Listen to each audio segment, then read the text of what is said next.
À la fin des années 60 et jusqu'au début des années 80, des attentats meurtriers ébranlent l'Italie. La bombe qui a explosé dans cette banque fait 16 morts et 88 blessés. Les responsables, des néofascistes italiens. Quelques années plus tard, 3 policiers sont tués par une bombe placée dans leur véhicule. Là encore, des néofascistes étaient à l'œuvre. Août 1980. Cette série d'attentats atteint son paroxysme. Une bombe de grande puissance explose dans la salle d'attente de la gare de Bologne. Une aile du bâtiment s'écroule et on dénombre 85 victimes dans les ruines. Jamais dans l'Europe d'après-guerre, il n'y avait eu autant de morts lors d'un attentat.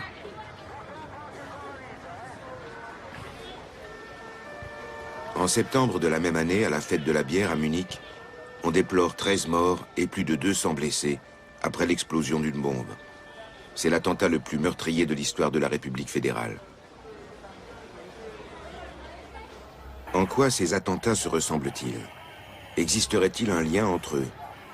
À chaque fois, les groupes d'extrême gauche sont montrés du doigt les premiers. Les Brigades rouges en Italie et la fraction armée rouge en Allemagne de l'Ouest. Mais en réalité, les responsables appartiennent au milieu d'extrême droite. Et détail troublant, ils ont fait usage d'explosifs militaires. Lorsqu'on remonte la piste de ces attentats sanglants, on se heurte de manière répétée à une organisation paramilitaire secrète en Europe de l'Ouest, pilotée au début par l'OTAN et les services secrets de chaque pays, en dehors de tout contrôle parlementaire. Son nom, réseau Stay Behind, ou Gladio, le glaive en italien.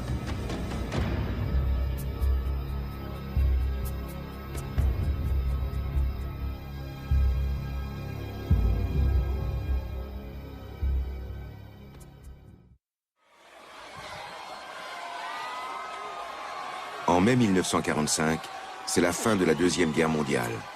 Partout, les gens en liesse envahissent les rues et les places pour fêter la victoire sur Hitler et le Troisième Reich.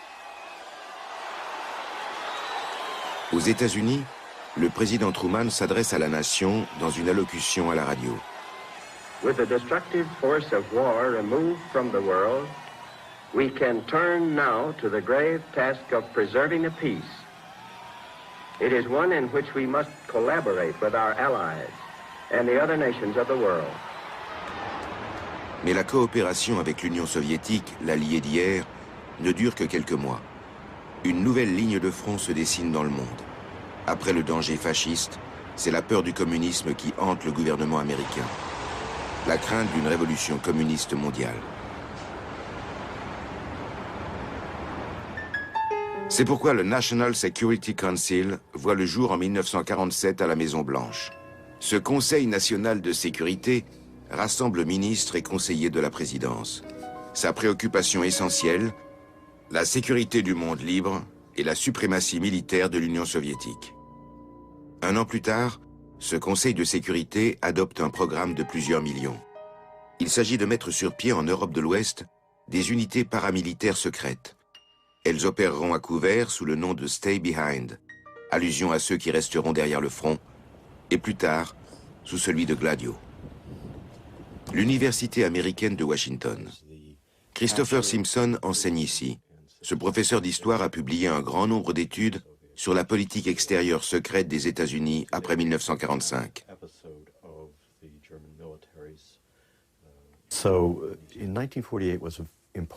1948 a été une année déterminante. On a entériné à ce moment-là les principales directives concernant le renseignement de l'époque. Celles concernant la guerre psychologique et la propagande l'ont été au même moment. And behind their curtain, they mask their strength.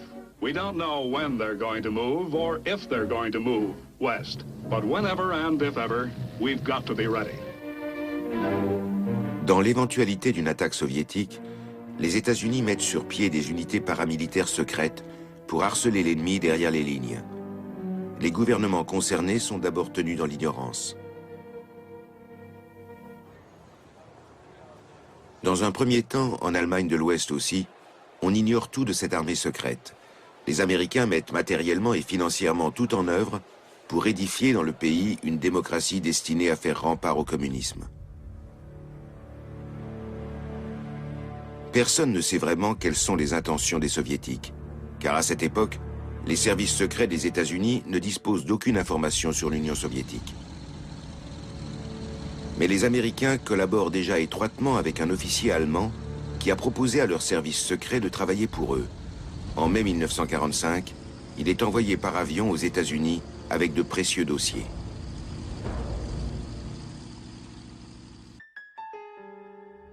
Il s'appelle Reinhard Gehlen. C'est un nazi impénitent et un chasseur de communistes.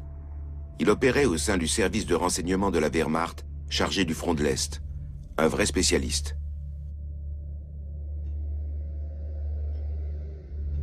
Rares sont ceux qui, comme lui, ont réussi à changer de camp avec autant de facilité. Les Américains étaient en effet impatients d'obtenir de Gehlen les informations qui leur manquaient. Elles concernaient le potentiel militaire de l'Union soviétique, son économie et ses infrastructures. Les services américains s'intéressaient à Gehlen d'abord pour les informations qu'il avait recueillies sur le front de l'Est, qui concernaient l'Union soviétique et les États satellites d'après 1945, mais aussi et surtout pour les réseaux de contacts et les taupes que Gehlen disait y avoir.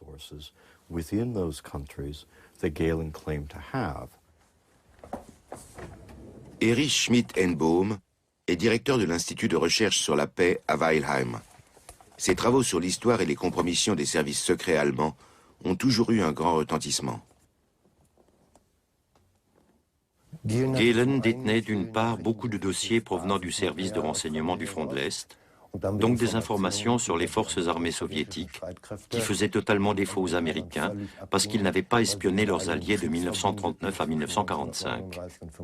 D'autre part, Gehlen avait su gagner la confiance de nombreux ex-officiers de son service et celle d'autres membres des différents secteurs du renseignement nazi. Enfin, il disposait d'un réseau étendu de contacts en RFA et dans la zone d'occupation soviétique.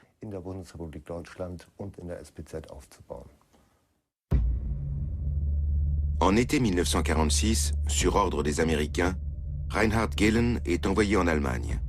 Il a pour mission de mettre sur pied un service de renseignement allemand que les Américains financeront pour surveiller l'Est.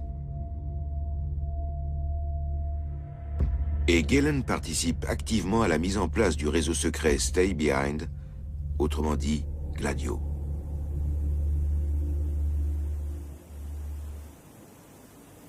Le but était d'abord d'implanter de petits groupes d'agents secrets à proximité de 75 aéroports et nœuds routiers importants. Ils avaient plusieurs missions. La première était de transmettre les mouvements des troupes soviétiques dès qu'elles seraient à leur hauteur. La deuxième consistait à faire passer à l'Ouest certaines personnalités d'importance. Et enfin la troisième, de réaliser des opérations de sabotage, en particulier sur les voies de chemin de fer et sur les ponts, pour gêner les déplacements des troupes soviétiques. L'ancien siège du consortium chimique IG Farben à Francfort. Les Américains l'ont utilisé jusqu'à la fin des années 80 comme quartier général. C'est depuis cet endroit que leurs services secrets vont mettre en place en Allemagne de l'Ouest les unités paramilitaires secrètes s'appuyant sur l'organisation Gehlen. Reinhard Gehlen se charge en personne du recrutement des agents des commandos Stay Behind. Les camps de prisonniers de guerre et d'internement sont un vivier de choix pour trouver des Allemands fiables, destinés à aider l'armée américaine. La qualité la plus recherchée, un anticommunisme marqué.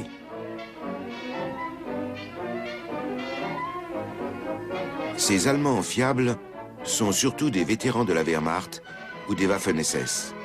Et pour les criminels de guerre, c'est une chance inespérée d'échapper à leur châtiment.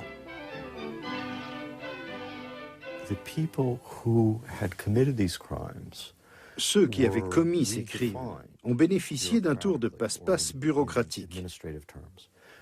De collaborateurs nazis, ils sont passés à combattants anticommunistes de la liberté. C'étaient les mêmes personnes. On n'avait même pas changé leur adresse. On savait exactement qui était qui. Mais à cause du retournement de la situation politique, un dangereux nazi devenait un élément utile.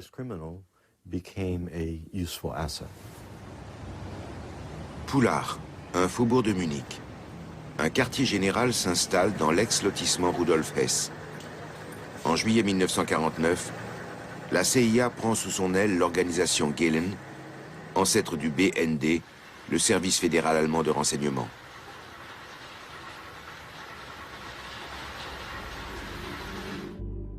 Le rideau de fer. Il deviendra la frontière entre les futurs RFA et RDA. Tout du long, les commandos Stay Behind se tiennent prêts. En cas d'attaque soviétique, ils sont chargés d'épier les mouvements de troupes et de se livrer au sabotage. Ils sont équipés par les Américains.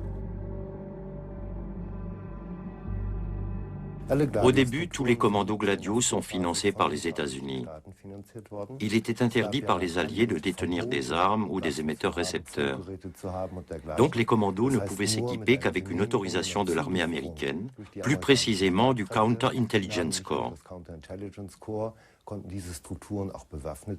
L'instruction des commandos Gladio était évidemment prise en charge et couverte par les militaires américains dans de vastes camps d'entraînement.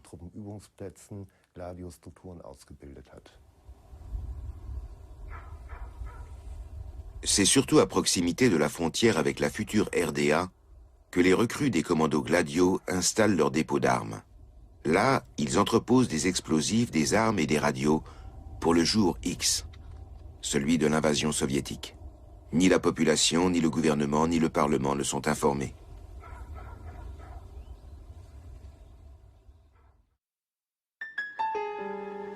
Mais le 9 octobre 1952, à cause d'une plainte déposée à la préfecture de police de Francfort, les agissements de Gladio risquent pour la première fois d'être dévoilés au grand jour.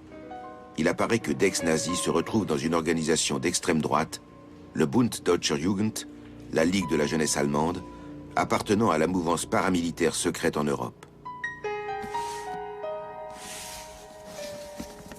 Environ 2000 membres de cette ligue sont entraînés par les Américains pour se battre comme francs-tireurs contre les troupes soviétiques.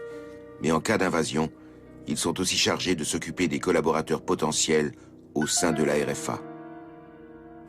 Ces militants présumaient que les communistes de la RFA soutiendraient l'avance des troupes soviétiques en jouant le rôle d'éclaireurs et de saboteurs. Ils supposaient aussi qu'il y aurait, jusque dans les rangs des sociodémocrates, une forme de collaboration avec les occupants soviétiques. Ils ont donc préparé l'internement préventif de ces éléments, disons, peu fiables. Il s'agissait des leaders du Parti communiste, ensuite d'un bon nombre de sociodémocrates, et enfin cela allait jusqu'au cercle proche des églises, protestantes et catholiques, où se rencontraient des opposants à toute forme de réarmement qui avaient tiré les enseignements de la Deuxième Guerre mondiale.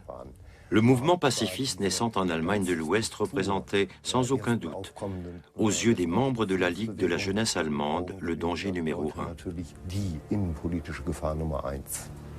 C'est un scandale.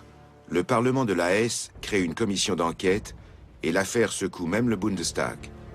Mais les Américains refusent toute explication.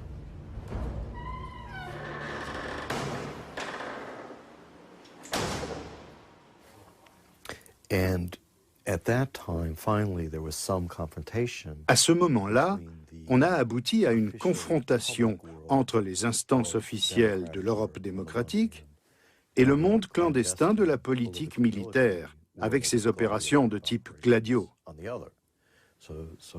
Parfois, ces deux mondes se heurtaient. Mais en règle générale, ces agissements clandestins se déroulaient sans encombre, à l'abri des sociétés démocratiques. On peut retrouver des traces du passage des commandos Gladio ici, à Wald-Michelbach, dans la région de l'Odenwald. Dans les années 50, c'était un terrain idéal pour des opérations clandestines, car très reculé. La Ligue de la jeunesse allemande avait investi ce village pittoresque pour y entraîner ses partisans.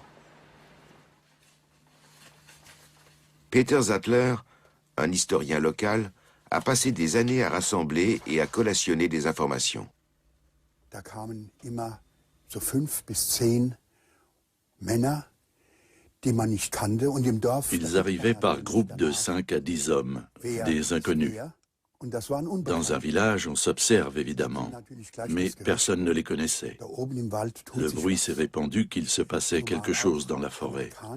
En plus, il y avait des Américains. Aujourd'hui, nous savons que c'étaient des instructeurs qui formaient dans la fameuse maison des partisans des hommes qu'ils avaient recrutés. En cas d'invasion de l'Allemagne par l'Union soviétique, ils étaient censés agir comme francs-tireurs dans les régions occupées. Peter Sattler nous emmène tout au bout du village de Wald-Michelbach, là où s'entraînaient les recrues anticommunistes de la Ligue de la jeunesse allemande. Le bâtiment, aujourd'hui démoli, était connu sous le nom de Maison des partisans. Ça se passait dans le plus grand secret. C'était la dernière maison de la vallée. Tout autour, il n'y a plus que la forêt. Voilà la maison des partisans de Wald-Michelbach. Les membres de la Ligue de la jeunesse allemande s'entraînaient là et dans une galerie attenante. Un voisin est interviewé par la télé en 1996. Hier befinden wir uns an der Rückseite des sogenannten Partisanenhauses. Hier im hinteren Bereich war der sogenannte Schießstand der Gruppe. Dieser Keller, dieser unterirdische Keller, zieht 10 Meter in den Berg und war also bestens geeignet, um Schießübungen zu machen. Man hat hier also sowohl die Schießspuren am Rand gefunden, als auch die leeren Patronenhülsen. C'est à peine croyable qu'on ait pu recruter des nazis dans une démocratie, qui plus est alors qu'elle venait de naître et qu'elle devait ouvrir des perspectives totalement nouvelles. On a du mal à comprendre comment les Américains ont pu s'embringuer dans une histoire pareille. Mais tous ces types avaient de l'expérience, alors ils les ont recrutés. Même si c'était des SS et des soldats de la Wehrmacht. C'est en 1953 seulement que les États-Unis informent officiellement le gouvernement fédéral de la poursuite du programme des commandos paramilitaires secrets, sans aucune protestation des Allemands.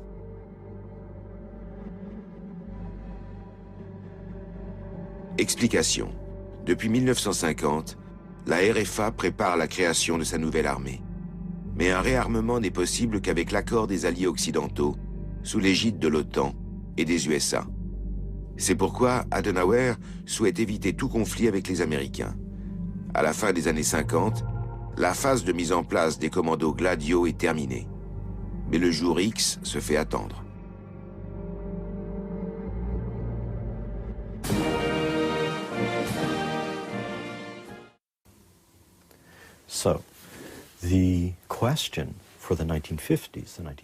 Donc, des années 50 à 70, ce qui fait tout de même une trentaine d'années, une question s'est posée. Que vont-ils faire en attendant le jour où les Russes arriveront?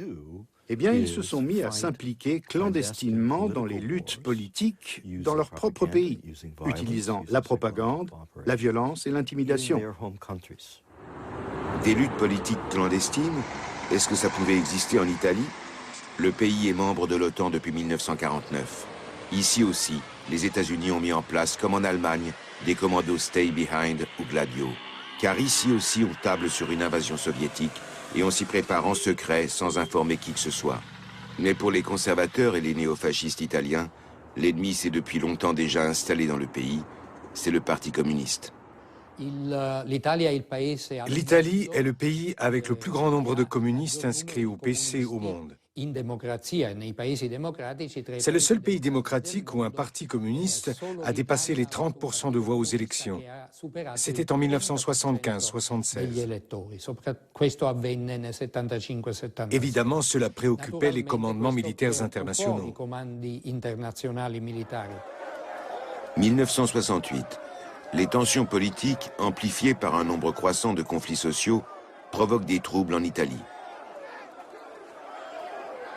Les élections du mois de mai font du Parti communiste la deuxième force du pays. Les néofascistes italiens planifient la terreur. Avec un attentat, on obligera le gouvernement chrétien-démocrate à déclarer l'état de siège pour barrer la route aux communistes.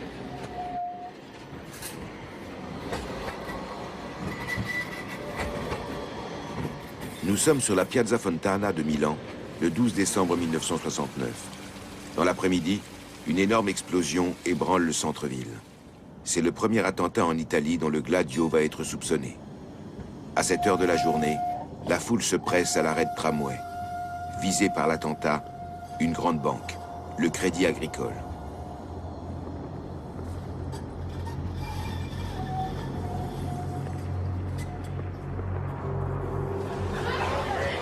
On relèvera 16 morts et 88 blessés. La gauche est immédiatement suspectée. Mais toutes les pistes conduisent rapidement au groupe néofasciste Ordine Nuovo, Ordre Nouveau.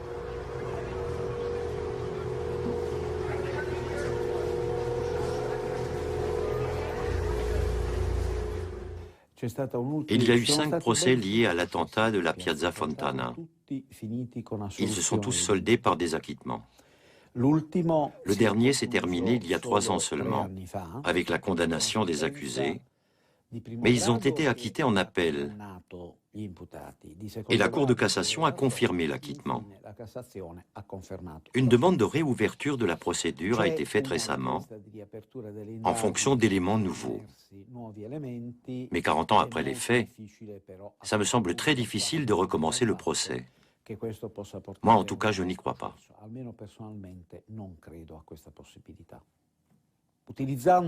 Les attendus des sentences ne permettent pas de prouver grand-chose. Mais il est formellement établi, c'est une vérité historique, que ce massacre est à mettre au compte d'un groupuscule d'extrême droite, Ordine Nuovo. Le 31 mai 1972, une bombe cachée dans une Fiat 500 explose dans le petit village de Peteano, au nord-est de l'Italie. 3 carabiniers sont tués. Et à nouveau, c'est le même scénario. Les enquêtes visent la gauche.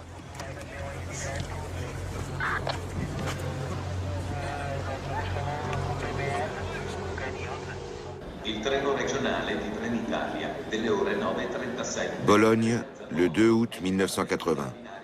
Ponctuel, l'Adriatic Express entre en gare, voie 1 à 10h20. On est samedi, des centaines de voyageurs veulent partir vers le sud. C'est le premier jour de vacances en Italie. Dans la salle d'attente qui donne sur la voie 1, une centaine de personnes patientent. C'est là que la bombe explose à 10h25. Une partie de la façade de la gare s'écroule. Le chaos est indescriptible. Il y a 85 morts.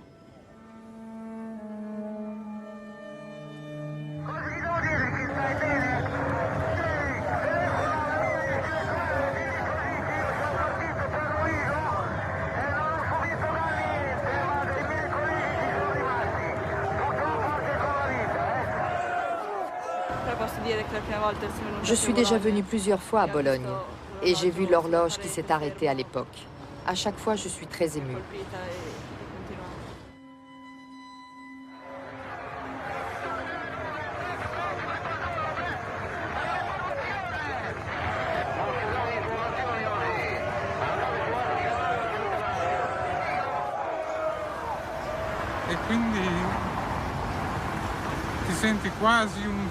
Tu te sens presque comme un survivant d'une tragédie qui n'a aucun sens. Une chose pareille, c'est...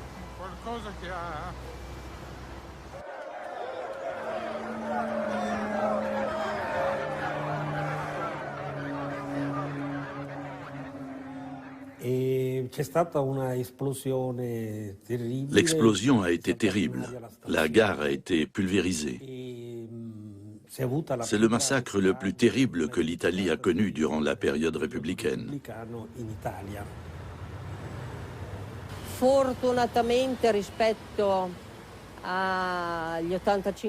Heureusement, si on considère les 85 morts, ma fille ne fait partie que des 200 blessés. Je suis très émue quand je parle de tout cela, parce que les blessés vivent avec ces souvenirs, qu'ils le veuillent ou non, même s'ils essaient d'oublier, comme le fait ma fille.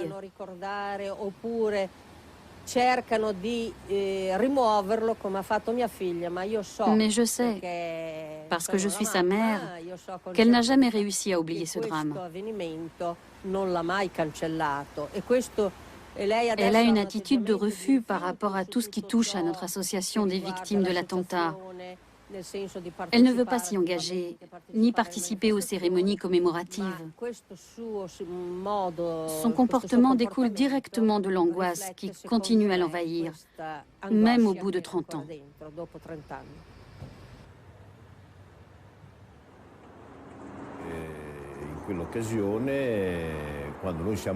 Nous sommes arrivés à Bologne avec beaucoup de retard.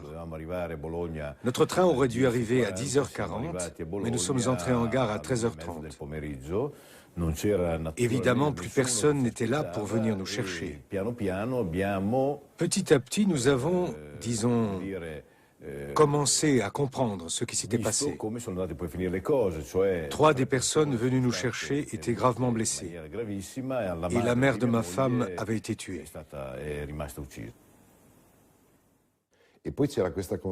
On a compris très vite.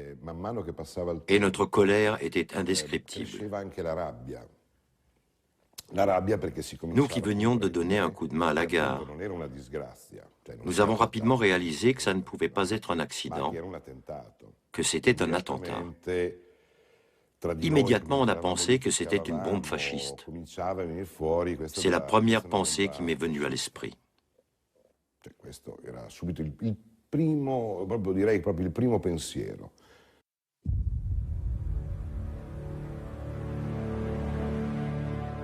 15 ans après l'attentat, 2 néofascistes sont condamnés à Bologne à la suite d'un procès spectaculaire. 2 membres des services secrets de l'armée sont aussi condamnés pour avoir placé de faux indices dans le but d'éviter les poursuites aux coupables de l'extrême droite. Derrière le service secret, le parquet soupçonne des responsables appartenant aux plus hautes sphères du pouvoir en Italie. S'agissait-il d'imposer une politique d'ordre et de sécurité par le biais d'un massacre perpétré sur des civils? Mais jusqu'à aujourd'hui, il n'y a toujours pas de preuves explicites. Libero Mancuso était chargé à l'époque par le procureur général de Bologne de l'enquête sur l'attentat à la bombe de la gare.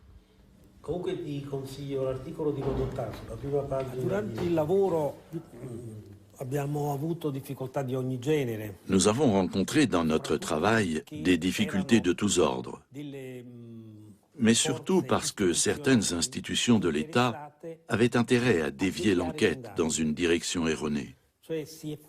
On voulait lancer les magistrats sur de fausses pistes. Cela a commencé dès le premier jour. Les enquêtes ont été brouillées par une série de ce que nous appelons dépistaggi, des indiscrétions ciblées destinées à égarer sciemment les magistrats. Cela a fini par prendre des proportions effrayantes.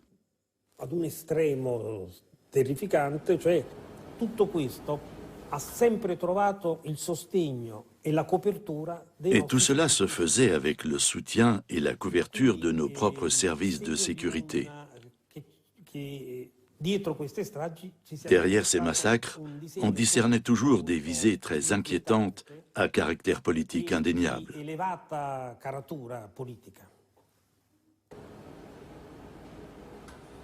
Paolo Bolognesi s'est fait le porte-parole des victimes et de leurs familles.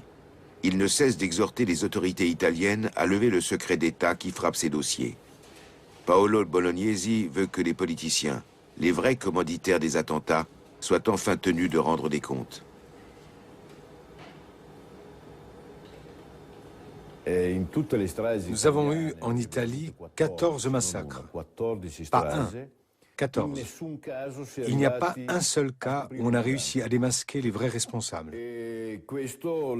Cela en dit long sur la complexité des enquêtes et sur le pouvoir des services secrets, qui ont tout fait pour égarer les enquêteurs.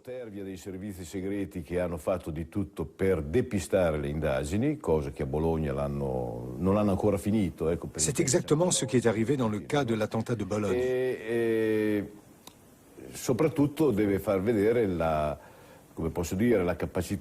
Cela met en lumière l'incapacité des milieux proches du pouvoir à assumer la responsabilité politique des attentats de ce type.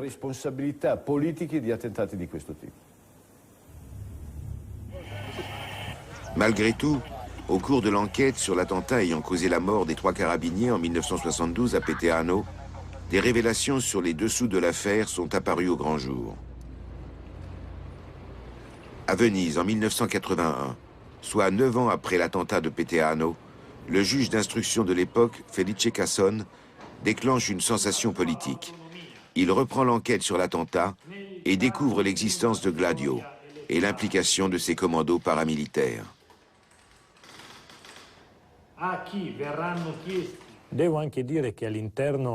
Au cours de l'enquête sur Peteano, nous avons mis à jour l'existence d'une structure secrète. Plus que secrète, je la qualifierais de clandestine. Et nous avons appris qu'elle s'appelait Gladio en Italie et Stay Behind au niveau international. Elle était clandestine car ni le gouvernement italien, ni l'état-major de l'armée, et encore moins le Parlement, ne l'avaient autorisée. Les investigations révèlent un élément étonnant. L'explosif qui a tué les 3 policiers provient d'un dépôt Gladio. Et c'est le type d'explosif militaire utilisé par l'OTAN. Il est apparu que les responsables étaient des néofascistes italiens et qu'ils avaient bénéficié d'une protection des carabiniers, de la police, des magistrats et surtout des services secrets italiens. De là s'est ouverte une procédure judiciaire extrêmement longue et ardue concernant tous les attentats qui avaient eu lieu en Italie. Et on a commencé à parler de stratégie de la tension. Les résultats de l'enquête de Casson sur Peteano obligent le Premier ministre italien à ouvrir les archives des services secrets. Il devint clair qu'il devait exister un lien entre Gladio, les services secrets et les milieux politiques. À l'automne 1990, il était devenu impossible de nier l'existence de Gladio. Je dirais que certains groupes politiques et certains organes du pouvoir trouvaient leur intérêt dans l'instauration d'un climat de tension sociale, politique, économique et syndicale pour susciter dans la population un besoin de paix, de tranquillité, de sécurité et d'ordre.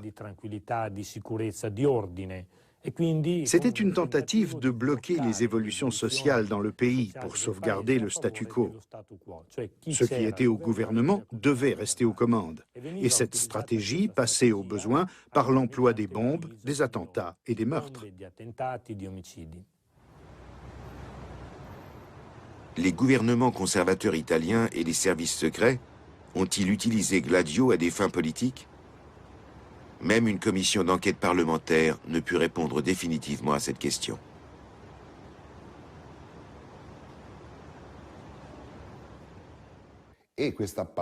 C'est certainement cette peur, la peur du communisme, la peur des communistes, qui a fait que Gladio est passé à l'action à Bologne. Au regard du procès, il n'y a pas de preuves. Le parquet n'a pas réussi à aller au fond des choses, à dévoiler ce qui était vraiment arrivé.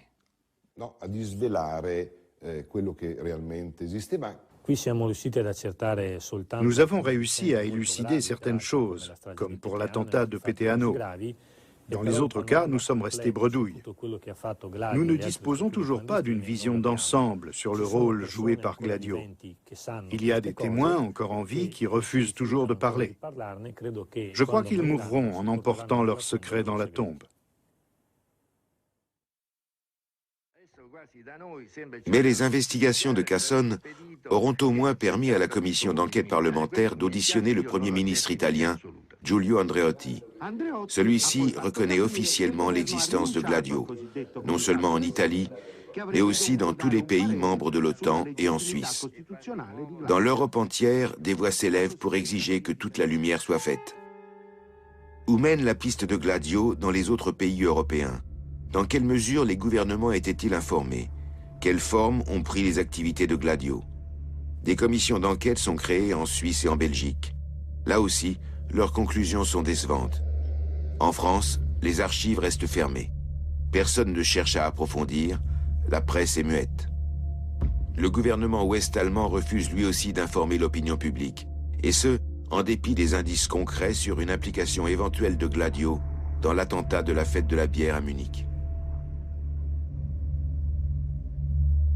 Der ganze Eingang hier, der Boden blutüberströmt, Schuhe liegen herum, Kopftücher, Trachtentücher, es ist schrecklich.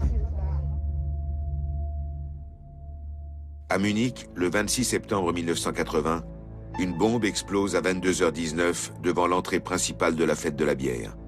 Nous sommes vendredi soir. Plus de 200 000 visiteurs se pressent autour des attractions. C'est l'attentat le plus sanglant de l'après-guerre en Allemagne.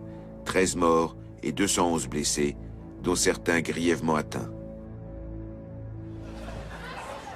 La police et les sauveteurs sont rapidement sur les lieux, dès 22h20. Ils tentent de faire face au mieux. Mais leur aide arrivera trop tard pour de nombreux visiteurs de la fête de la bière.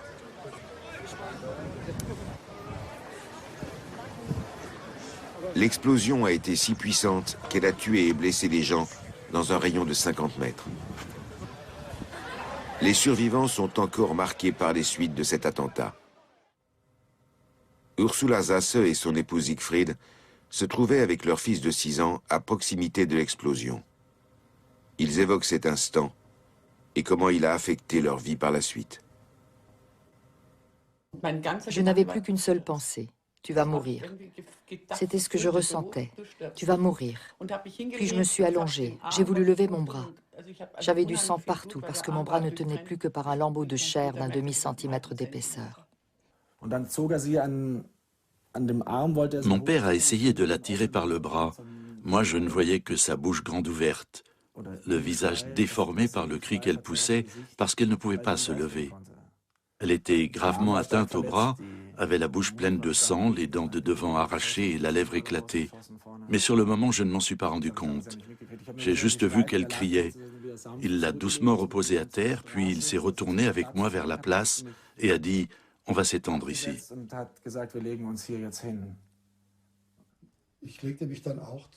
Je me suis étendu à côté de mon fils, à même le pavé, et j'ai commencé à lui enlever ses vêtements. J'ai baissé son pantalon parce que je voyais le sang qui coulait. J'ai regardé autour de moi et j'ai réalisé ce qui se passait sur la place. Les gens formaient un mur de plus en plus dense autour de nous et ils regardaient le spectacle, horrifiés. Renate Martinez veut quitter Munich pour un certain temps. Mais auparavant, elle ira une dernière fois à la fête de la bière pour prendre un peu l'atmosphère, comme elle l'avouera elle-même. J'étais pleine de brûlures. L'arrière de mes jambes était abîmé. J'avais des éclats partout. Il m'a fallu une transplantation de peau parce que j'avais un gros trou au bras.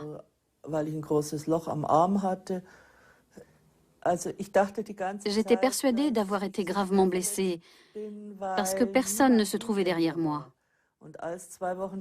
Quand la police est venue chez moi 2 semaines plus tard, avec un croquis couvert de petites croix, j'ai vu qu'il y en avait plusieurs juste derrière moi.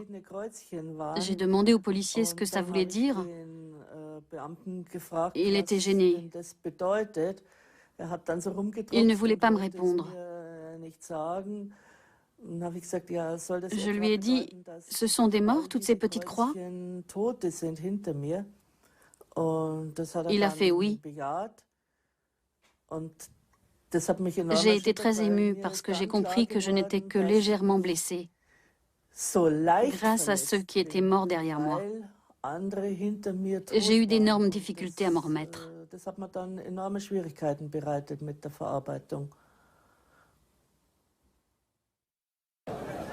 Ignaz Platzer compte lui aussi parmi les victimes. Il a perdu dans cet attentat à la bombe 2 enfants. Il ne peut s'empêcher de revenir régulièrement sur les lieux. Il parle difficilement à cause d'une opération du larynx. J'ai retrouvé mon fils. Il perdait du sang, mais je ne voyais pas de blessure. Il m'a dit « Papa, j'ai froid ». Puis quelqu'un l'a emmené. J'ai continué à chercher. Je suis arrivé à cet endroit. À l'époque, il y avait un stand de saucisses. Ma fille était appuyée dessus. Elle était déchirée de bas en haut. Je l'ai prise sur mes genoux. « Ilona, qu'est-ce que tu as?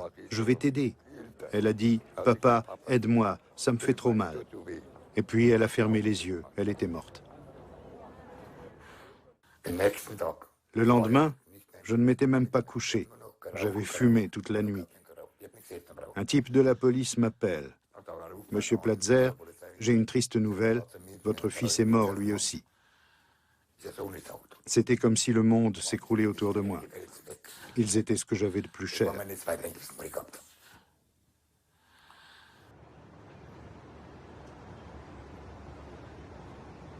Deux jours seulement après l'attentat, le coupable et le mobile paraissent évidents. Guten Abend, meine Damen und Herren. Das Bombenmassaker von München geht offenbar auf das Konto des Rechtsextremismus. Die Ermittlungsbehörden sehen in dem 21-jährigen Gundolf Köhler den möglichen Bombenleger. Köhler ist eines der 12 Todesopfer des Bombenanschlages. In Karlsruhe nannte Generalbundesanwalt Rebmann am Nachmittag Einzelheiten der Ermittlungen und der Untersuchungen am Tatort. Wir nehmen nicht an, beim gegenwärtigen Stand der Ermittlungen, dass Köhler als Alleintäter gehandelt hat. Die Ermittlungen haben gegeben, dass Köhler Mitglied der Wehrsportgruppe Hoffmann war.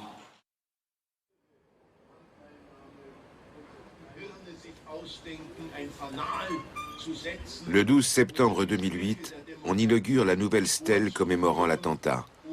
Dans son discours, le maire de Munich, Ude, qualifie l'attentat d'attaque contre la démocratie.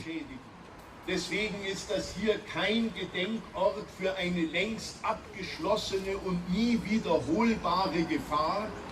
Nein, auch wenn es 28 Jahre her ist. Les instances judiciaires, en revanche, privilégient encore aujourd'hui la thèse du coupable solitaire, animée par une motivation personnelle et non politique. Pour Ignaz Platzer, c'est une contradiction qu'il supporte avec peine. Sa vie et celle de sa famille ont été détruites par cet attentat. Son fils Ignaz et sa fille Ilona, âgés de 6 et 8 ans, sont morts ici. Et tant de questions demeurent encore sans réponse.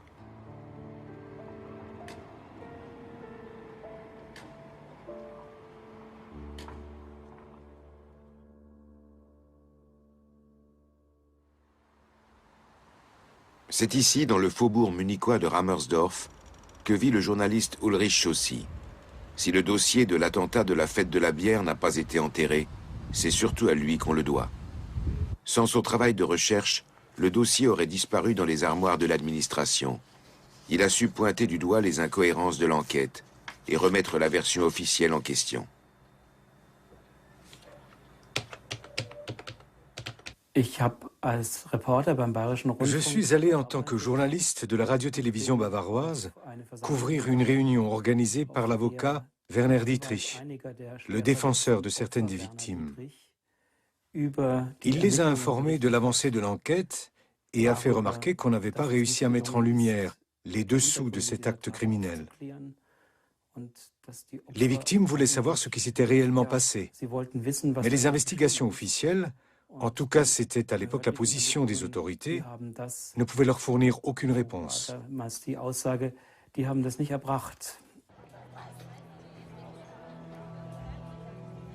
Que s'est-il réellement passé autour de cette poubelle, située à l'entrée principale de la fête de la bière, là où la bombe avait explosé? Pour Franz Josef Strauss, cela semble tout de suite évident. L'attentat est l'œuvre des terroristes de gauche. Nous sommes en pleine campagne électorale. Une semaine plus tard, il se présente pour devenir chancelier. La campagne électorale de 1980 est dominée par le thème de la sécurité.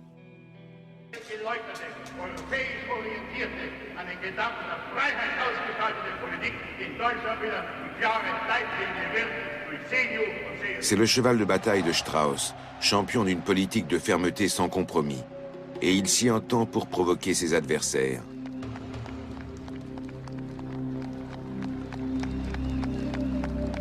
L'attentat de la fête de la bière, 10 jours avant les élections du 5 octobre, exacerbe les esprits. Pourrait-on exploiter politiquement l'événement ?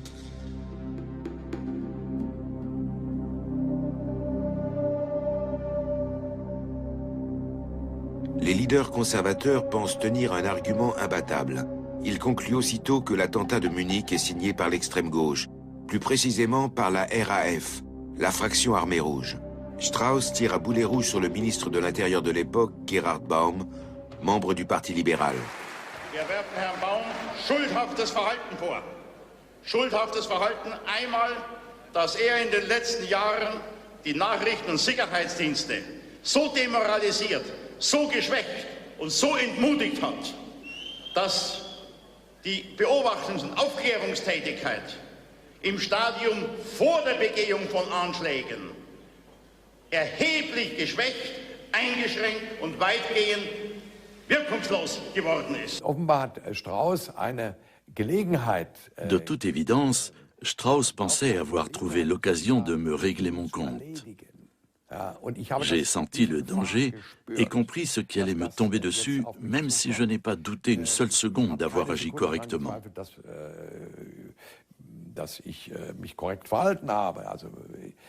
Mais ce qui est arrivé, c'est que je n'ai pu crever l'abcès qu'après un certain temps, quelques heures ou quelques jours. Et ce reproche s'est dégonflé comme une baudruche quand on a eu établi d'où venait le coupable. Als man dann feststellte, woher der Täter kam.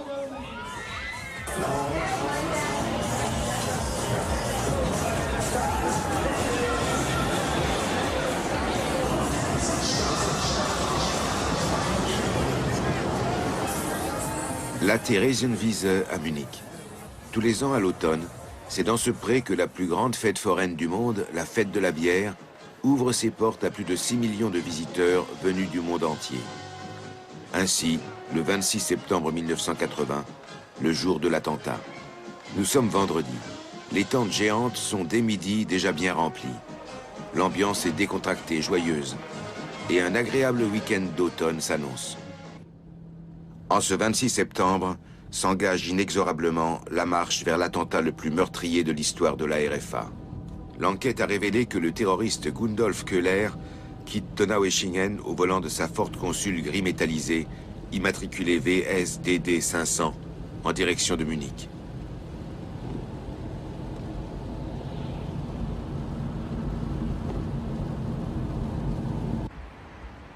Gundolf Köhler, accompagné selon les témoins d'un passager, tourne dans la rue Hermannling et gare la Ford Consul.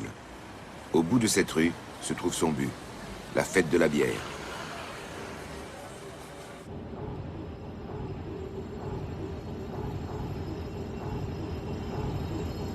Ce 26 septembre, ce n'est pas la première fois que Gundolf Köhler se rend à Munich. Quelques jours avant, la Ford Consul gris métallisé avait déjà attiré l'attention. Une répétition générale? Comme tous les ans pendant la fête de la bière, a lieu le défilé traditionnel en costume folklorique. Lors de son audition, un témoin, Nana N, se souvient de la Ford immatriculée VS DD 500. Mir fiel halt gleich das Kennzeichen VS auf und deshalb bin ich näher rangegangen und weil ich dachte, meine Bekannten seien auch auf dem Trachtenzug. Als ich dann in das Wageninnere reinschaute, sind die Leute richtig erschrocken. Quelque chose de recouvert par un tissu noir se serait trouvé entre les 5 occupants, 4 hommes et une femme sur le siège arrière. Après avoir garé sa voiture, Gundolf Köhler se dirige vers un bâtiment sur un rond-point arboré, situé directement en face de l'entrée principale de la fête de la bière. C'est de cet endroit qu'un témoin capital de l'attentat observe le va-et-vient jusqu'à l'explosion de la bombe de Köhler, soit pendant près d'1 heure et demie. Frank Willy Lauterjung, né le 24 mars 1944 à Oberstdorf, travaille dans l'hôtellerie. Ce soir-là, Lauterjung flâne autour des Vespasiennes du rond-point, un lieu de drague homosexuelle.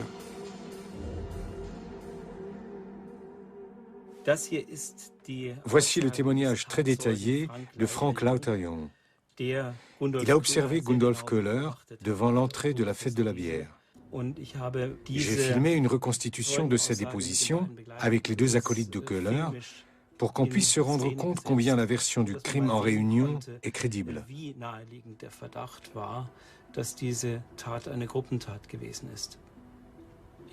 Je vous lis le passage. Vers 21h30, 21h45, j'ai vu, tout près du bâtiment abritant les Vespasiennes, entre deux bancs publics, 3 personnes formant un groupe compact qui discutaient.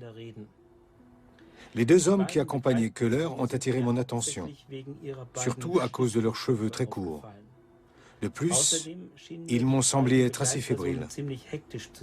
Je me corrige. Les 3 avaient l'air de discuter fébrilement. D'après le croquis du témoin Frank Lauterjung, Gundolf Köhler traverse alors le boulevard et va jusqu'à la poubelle située devant l'entrée de la fête de la bière. Peu de temps après, la bombe explose.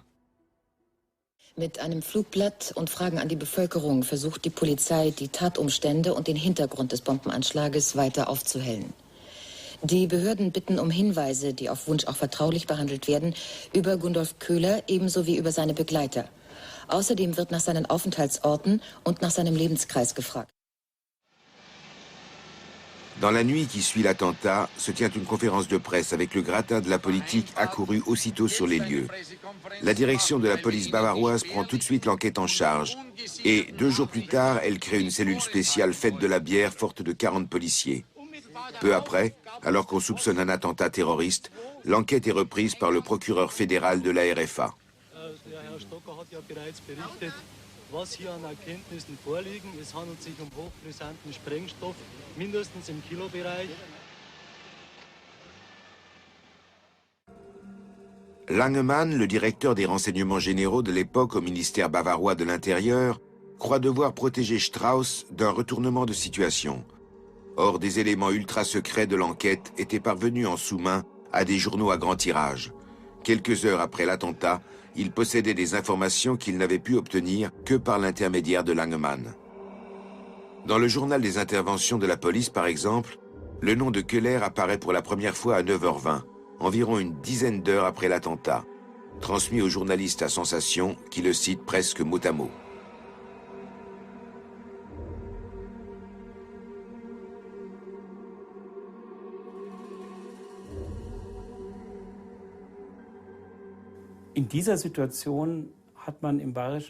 À ce moment, surgit au ministère de l'Intérieur à Munich l'idée de faire venir quelques journalistes triés sur le volet pour d'une part leur dire qu'on a évidemment surveillé en permanence les milieux d'extrême droite en Bavière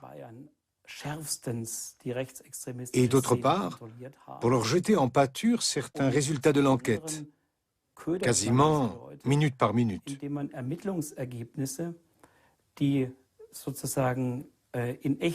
Avec des conséquences catastrophiques.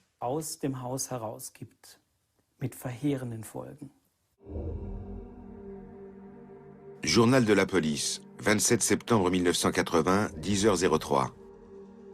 Le fichier informatique de la police livre l'information « Gundolf Köhler a eu des contacts avec le groupe de sport de défense Hoffmann ». C'est la première piste sérieuse qui infirme un acte isolé.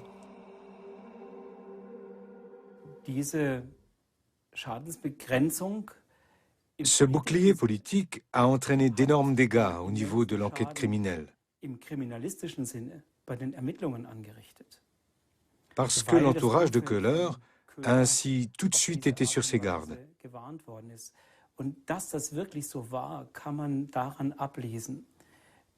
Ce qui le prouve, c'est que le procureur général à Karlsruhe, qui avait repris l'enquête à son compte, aussitôt connu la participation de Köhler au groupe de sport de défense Hoffmann, a voulu imposer un blackout, qui était déjà rompu dans les faits. Il était consterné que le nom et la ville d'origine du suspect aient été divulgués dans tous les médias dès le lendemain soir de l'attentat.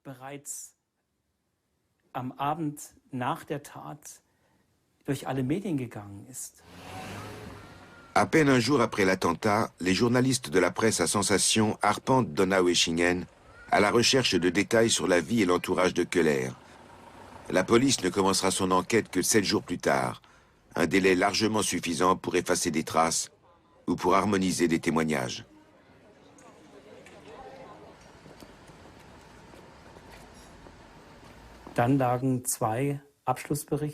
Les deux instances du parquet ont rendu leur rapport final. On pouvait y lire qu'un jeune homme du nom de Gundolf Köhler, étudiant en géologie à Donaueschingen, avait préparé son crime entièrement seul, l'avait mis à exécution également seul, et que ses mobiles étaient exclusivement personnels. Il était déçu par la vie, frustré dans ses relations féminines, avait raté ses études. Son crime était en quelque sorte un suicide, ayant entraîné la mort d'autres personnes. C'est à peu près en ces termes qu'on a informé l'opinion publique à l'époque. D'un crime commis par un groupuscule, on passait de manière surprenante à une responsabilité unique, celle de Gundolf Köhler, dépourvu de mobile politique. Voici un photomontage réalisé par les enquêteurs. La thèse du coupable ayant agi seul était lancée, et le procureur général ne tarda pas à la faire sienne. L'explication donnée est simple. Gundolf Köhler a préparé et exécuté son attentat seul. Il avait un mobile exclusivement personnel. C'était un jeune homme solitaire et désemparé, faisant montre d'une haine inextinguible à l'égard du monde.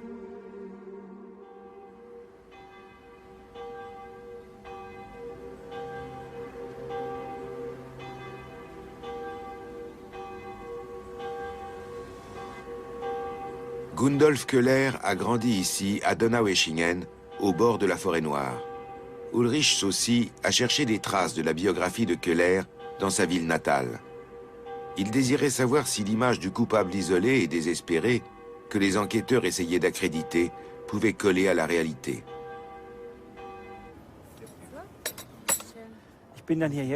En venant à Donaueschingen, j'ai constaté rapidement que ce portrait diabolique disparaissait pour faire place à celui d'un garçon sans aspérité, plutôt rêveur et exalté. L'homme coiffé à la diable, comme l'avait décrit un des témoins de l'attentat à Munich. Les recherches dans l'entourage de Köhler confirment.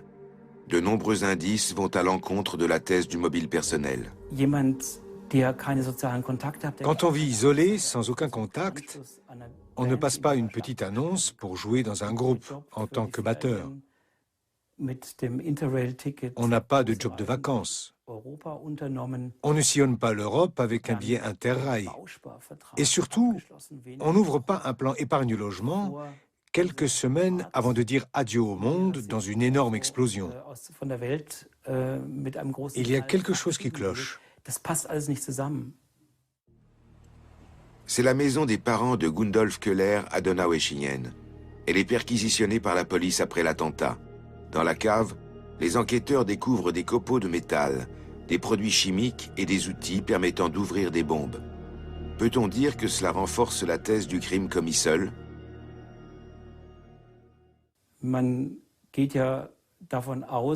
On en déduit que la bombe a été entièrement fabriquée dans la maison des Köhler à Donaueschingen. C'est ce que confirment les dépositions de certains témoins, affirmant que le corps de la bombe, en tout cas celle qui a servi, était bien dans cet atelier. Mais il reste la question de l'explosif. On n'a retrouvé aucune trace, même microscopique, de l'explosif militaire utilisé. Et dès le départ, on peut douter très sérieusement qu'il soit possible d'exécuter seul un tel acte, tant sur le plan technique que sur le plan de l'organisation. Existe-t-il des indices d'un lien entre le terrorisme d'extrême droite et Gladio dans le cas de l'attentat de la fête de la bière? Werner Dietrich, l'avocat des victimes, ici à la droite de l'image, est l'un de ceux que les trop nombreuses incohérences de l'enquête préoccupent encore. On aurait pu dire, on a trouvé Köhler, il est mort, donc pas de poursuite contre lui. Mais on maintient l'instruction en cours contre Hoffmann et les autres pour donner un signal politique et montrer qu'on prend au sérieux les indices et les signaux indiquant que ce crime a peut-être été échafaudé par un groupuscule organisé d'extrême droite passé au terrorisme. En tout cas, pour montrer qu'on n'élimine pas d'emblée cette possibilité. Le groupe de sport de défense Hoffmann. c'est un groupuscule adepte de la violence, avec des tendances terroristes. Il disposait de contacts solides dans les milieux néo-nazis, y compris à l'étranger. Ce qui vaut aussi pour Gundolf Köhler, le poseur de bombes de Munich.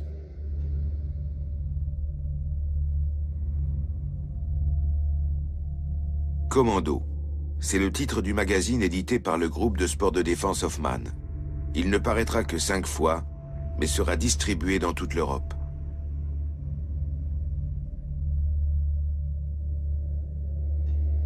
On retrouve Gundolf Köhler sur la couverture du magazine Commando de 1979. Köhler, le poseur de bombes de Munich, semble avoir eu avec le groupe de sport de défense des liens beaucoup plus étroits que ce que les autorités ont bien voulu révéler. Le groupe de sport de défense Hoffmann, cette dangereuse organisation néo-nazie, avait accès à des armements et à des explosifs. Provenait-il des arsenaux de l'OTAN ou de dépôts d'armes Gladio? Les entraînements au sport de défense et les exercices paramilitaires servaient-ils de préparation à des attentats terroristes?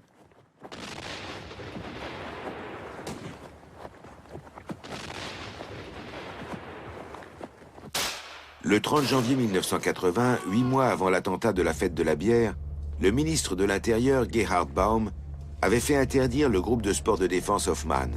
Un véritable arsenal avait été saisi à cette occasion.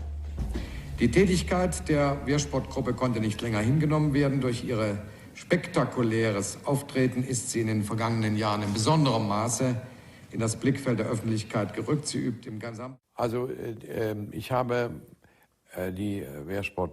C'est vrai, j'ai interdit le groupe de sport de défense début 1980 contre l'avis, je me rappelle très bien, de la Bavière, donc de son premier ministre Strauss, et contre celui de plusieurs ministres de l'Intérieur chrétiens-démocrates.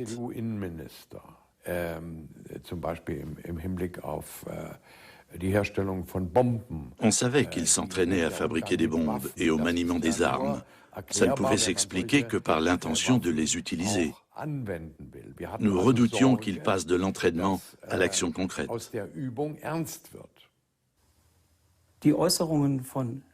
Les attaques de Strauss contre Baum, le seul à avoir réellement fait quelque chose contre le groupe de sport de défense Hoffmann, menaçaient de lui revenir en pleine figure comme un boomerang. Strauss s'était permis de plaisanter à propos de Hoffmann et de son groupe, une troupe paramilitaire d'une centaine d'hommes, en disant « Si quelqu'un a envie de batifoler dans les bois avec un ceinturon et un tromblon, il n'y a qu'à le laisser faire. » Des formulations comme ça, Strauss courait un vrai risque qu'on les lui reproche aujourd'hui. Après une perquisition au quartier général et son arrestation temporaire, Hoffmann déclare à la télévision qu'à partir de maintenant, il pourrait changer d'attitude. Est-ce une menace qui annoncerait l'attentat de la fête de la bière 9 mois plus tard? Wir werden zwar jetzt nun diesen Wehrsport in dieser Uniform nicht mehr tun, wir werden abchecken, was wir noch tun dürfen und was nicht, aber wir werden wirksam werden und wahrscheinlich in einer wesentlich unangenehmeren Art und Weise. Wenn man glaubt, dass man Menschen mit einer solchen Behandlung dazu bringen kann, dass sie aufgeben und Ruhe geben. Nicht Menschen unserer Art. Wir werden dem Unrecht so lange entgegentreten, bis wir umfallen. L'interdiction prononcée, Hoffmann et quelques fidèles s'éclipsent au Liban. Entraînement intensif pour de futures actions. Gundolf Köhler est qualifié de seul coupable. Et son lien avéré avec le groupe de sport de défense Hoffmann déclaré sans conséquence et dénué de tout contexte politique. Mais il y a mieux. Le groupe de sport de défense et son Führer Hoffmann entretenaient des contacts étroits avec Heinz Lemke, soupçonné d'être un agent Gladio. Dans les relations de Hoffmann, on trouve Heinz Lemke. Une perquisition a permis de constater que Hoffmann mijotait un plan, qu'il n'a pas pu mettre à exécution, pour libérer de sa prison de Spandau le criminel de guerre Rudolf Hess, le dauphin de Hitler. Hoffmann a rencontré Lemke à cette occasion. La chasse à l'explosif de Munich, peut-être livrée par Lemke, conduit dans la lande de Lüneburg. Au plus fort de la guerre froide, on pensait que cette région proche de la frontière de la RDA serait sans doute celle où les blindés soviétiques effectueraient leur percée. C'était donc un terrain d'opération pour Gladio et ses commandos Stay Behind. À la mairie d'Ebsdorf, un village non loin de l'ancienne frontière avec la RDA, se trouve le bureau de l'archiviste Manfred Schmidt. Il est un peu la mémoire vivante de la région. Tout ce qui peut contribuer à l'histoire de cette région est rassemblé ici. Donc aussi ce qui concerne un hameau forestier, Östringen, situé sur le territoire de la commune. C'est là qu'un ouvrier forestier découvre en octobre 1981 la plus importante cache d'armes clandestine de l'après-guerre en Allemagne, par hasard. Voilà une vieille carte des années 50. Je vais vous montrer comment on va à Östringen, par Arnstedt-Einsen. De Arnstedt à Östringen, il y a 4 kilomètres. Là, il y a une maison forestière à Östringen.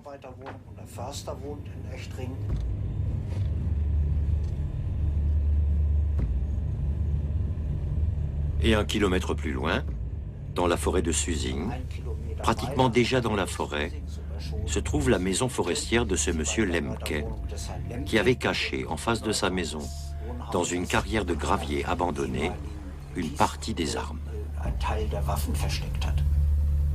Heinz Lemke habitait et travaillait ici depuis la fin des années 70.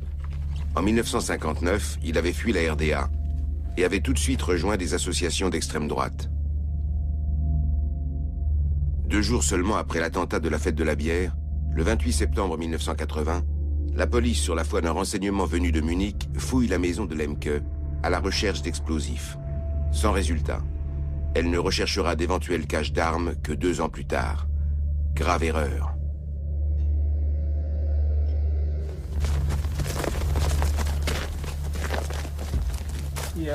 C'est là, à droite, que se trouve une ancienne carrière de sable ou de gravier. Le garde forestier et l'archiviste nous conduisent à la carrière de gravier où a été découverte la première cache. Dans ce périmètre, non loin de la maison forestière, entre l'automne 77 et juin 78, Lemke avait aménagé en tout 33 caches d'armes. S'agissait-il d'un camp Gladio?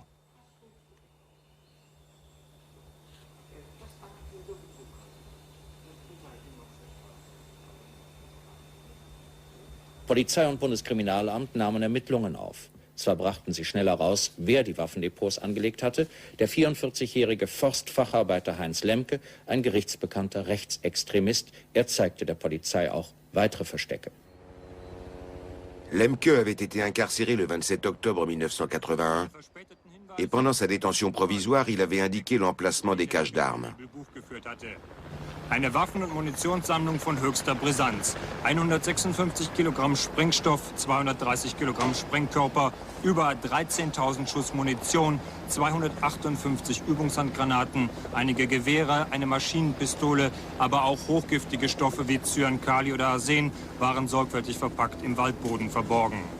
Eigentlich klar, dass Lemke dieses Waffenarsenal nicht allein beschaffen konnte. Doch seltsam. Zwar weiß man einiges über seine Vergangenheit, praktisch aber nichts über seine Hintermänner und Gesinnungsgenossen. 5 jours après son arrestation, Lemke est retrouvé mort dans sa cellule. Il avait déclaré la veille qu'il était prêt à faire des révélations complètes sur l'origine des caches d'armes. Est-il brusquement devenu dangereux pour des commanditaires appartenant peut-être à Gladio, qui l'auraient fait éliminer?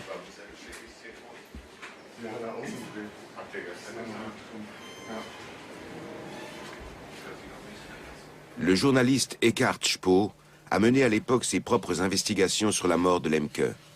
Il met fortement en doute la version officielle du suicide. Wenn jemand bereit ist, sich zu äußern zu dem, si quelqu'un est prêt à s'exprimer sur ce dont il est accusé, si de plus, il déclare clairement qu'il est prêt à parler le lendemain en présence d'un procureur fédéral qu'il connaît, et qu'il se suicide, il y a comme une contradiction. En principe, on fait attention en prison à ce que les détenus ne se suicident pas.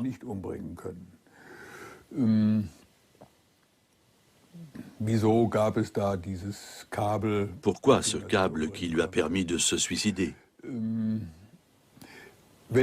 Qui est venu le voir? On a dit que des visiteurs étaient passés le samedi. Je n'ai jamais rien pu apprendre sur leur identité. 2 jours après la mort de Lemke, le procureur général fédéral se charge de l'affaire à la surprise de tous. Et il impose un blackout total.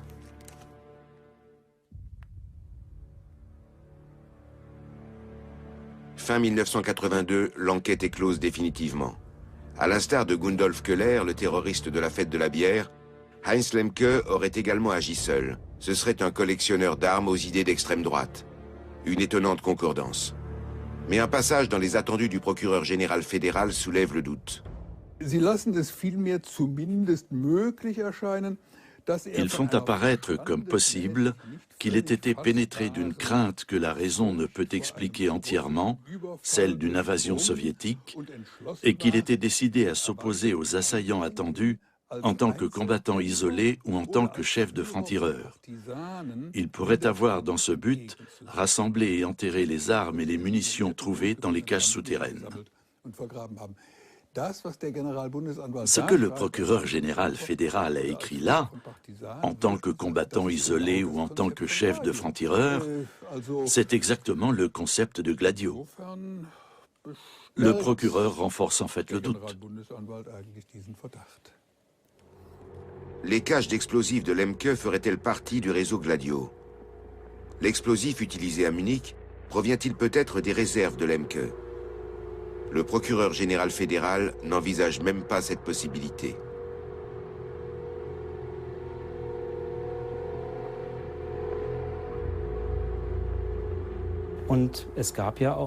Au cours de l'enquête concernant Lemke lui-même, on a étudié partiellement les liens qu'il avait avec les milieux d'extrême droite. Bizarrement, la question de savoir s'il est susceptible d'avoir livré l'explosif de l'attentat de la fête de la bière n'est pas évoquée. C'est d'autant plus étonnant que l'enquête sur l'attentat est dirigée au même moment par une section unique du parquet fédéral. Et que ces 2 enquêtes seront closes à 1 semaine d'intervalle en novembre 1982.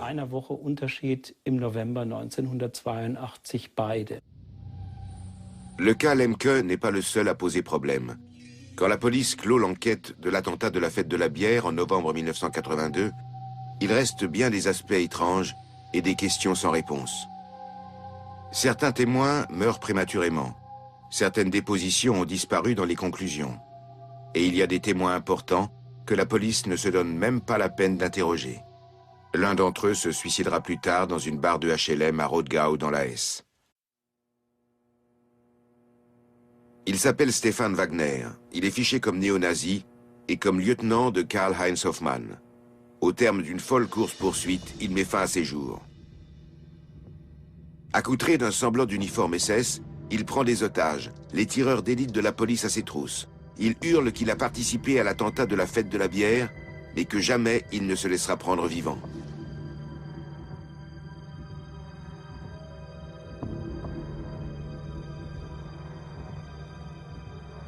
Wagner était en contact étroit avec les milieux terroristes d'extrême droite. Il connaissait Gundolf Köhler et Heinz Lemke pour les avoir rencontrés lors d'entraînements. On notera que la cellule spéciale d'enquête sur l'attentat à la bombe de la fête de la bière avait interrogé pas moins de 1800 personnes. 90 appartenaient à l'entourage direct de Gundolf Köhler. Plus de 1500 pièces à conviction ont été réunies, de nombreuses expertises réalisées. Mais si Stefan Wagner, lui, n'a pas été interrogé, c'est pour des raisons tactiques, dira la version officielle. Mystère aussi concernant le seul témoin capital, Frank Lauterjung. C'est lui qui avait observé Gundolf Köhler et ses 2 acolytes peu avant l'attentat. 6 semaines après l'explosion, il est à nouveau convoqué et il retire brusquement son premier témoignage. On avait convoqué Frank Lauterjung pour une simple raison, pour qu'il revienne sur les observations qu'il avait faites. Et on lui a posé des questions en lui suggérant les réponses. Se pourrait-il que Köhler et ces 2 types n'aient rien eu à voir ensemble? Se pourrait-il que la mallette que portait Köhler ait été une mallette d'outils provenant de la voiture, alors qu'elle était complètement différente? Grâce à cet interrogatoire suggestif, on a extorqué à Frank Lauter Jung une déposition disant que ces deux hommes n'avaient rien à voir avec Köhler. Pendant l'été 1982, Frank Lauter Jung décède prématurément à l'âge de 36 ans.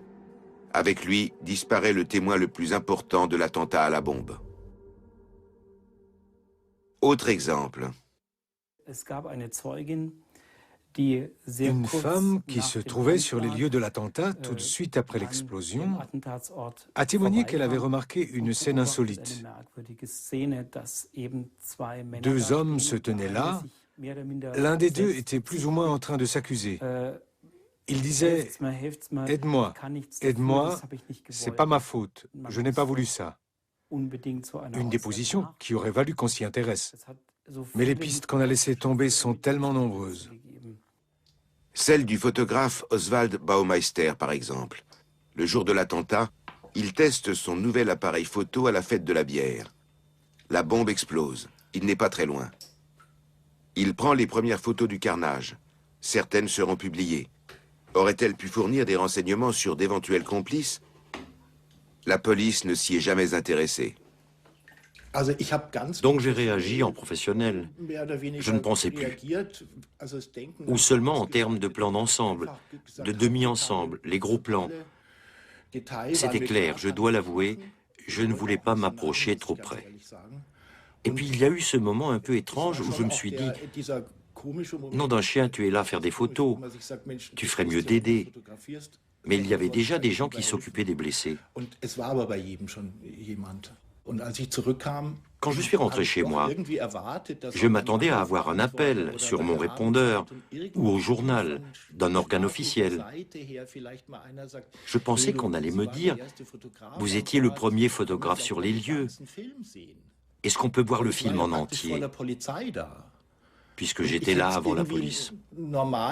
J'aurais trouvé ça normal qu'ils disent « Vous avez peut-être un cliché sans intérêt, que vous n'avez même pas développé, sur lequel on pourrait trouver quelque chose. » Je n'ai pas compris pourquoi ils n'ont même pas téléphoné. Jerzy Montag est député des Verts au Bundestag. Il profite d'une séance au Parlement en octobre 2009 pour présenter avec d'autres députés une série de questions très complètes sur Gladio. Ils n'obtiennent aucun éclaircissement nouveau. On se doute évidemment, et certaines affaires le prouvent, que ces milieux d'extrême droite, toujours prêts à user de violence, étaient remplis d'indicateurs de la sécurité du territoire et des services secrets. D'où l'importance pour les députés de savoir dans quelle mesure les contacts dans les organes de sécurité allemands dont dépendaient ces indices étaient au courant d'informations sur l'attentat. Bien que Lemke, potentiellement un agent Gladio, ait eu des contacts avec le groupe de sport de défense Hoffmann, cette piste n'a pas été exploitée. On ne sait toujours pas d'où provenait l'explosif de l'attentat de Munich.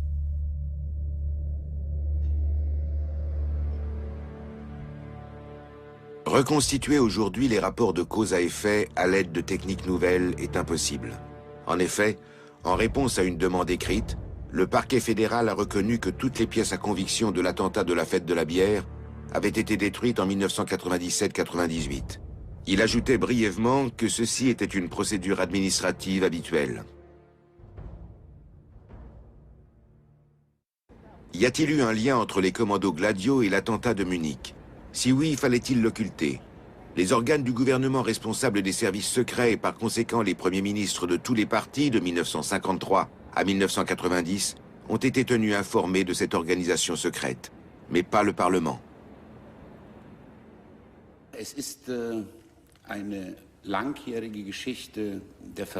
C'est une longue histoire faite de falsification et de dissimulation sans aucun éclaircissement ou explication crédible.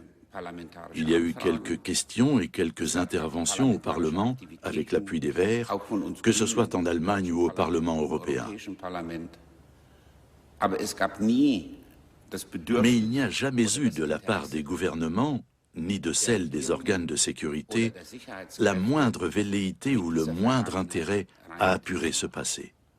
Je ne vois absolument pas aujourd'hui la nécessité de continuer à protéger le secret.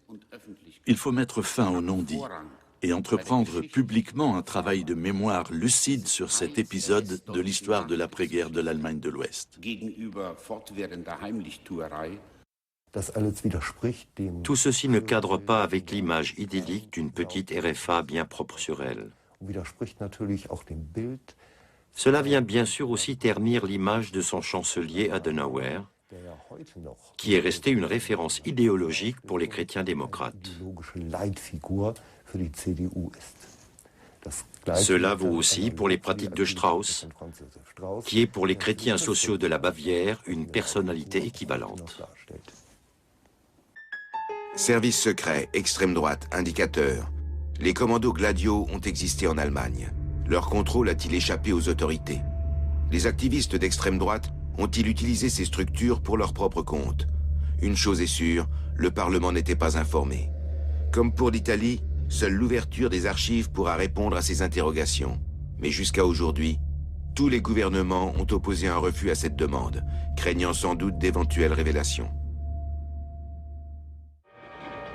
Concernant l'attentat de la fête de la bière, les indices qui vont à l'encontre de la version officielle du responsable isolé sont légion. Beaucoup renforcent même l'hypothèse d'un groupe politiquement motivé, proche de la mouvance terroriste d'extrême droite, sans exclure une implication de la structure paramilitaire Gladio créée par l'OTAN. Les victimes et leurs familles attendent, elles, depuis près de 30 ans que toute la vérité soit faite.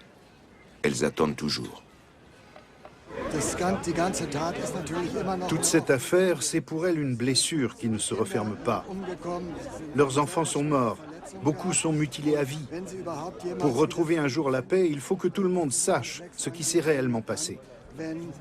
Qu'il y a bien eu en sous-main des commanditaires d'extrême droite, et que Gundolf Köhler ne peut en aucun cas avoir été un criminel solitaire et tourmenté qui aurait agi pour des motifs d'ordre privé.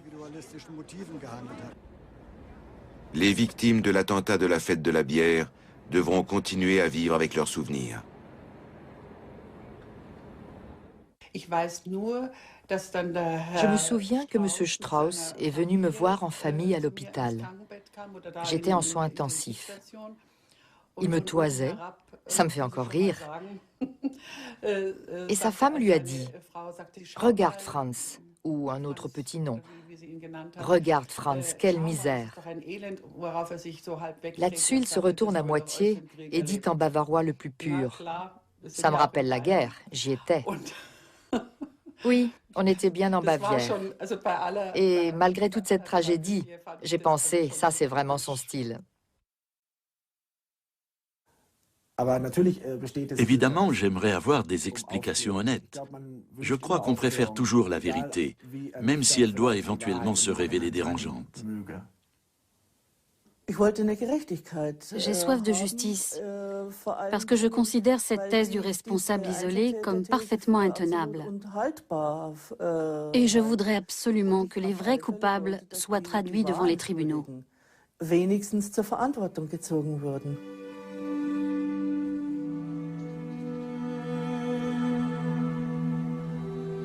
Parmi les victimes de l'attentat de 1980 à la fête de la bière, c'est Ignaz Platzer qui porte le plus lourd fardeau.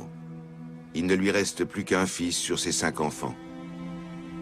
Depuis des années, il se rend seul sur la tombe familiale.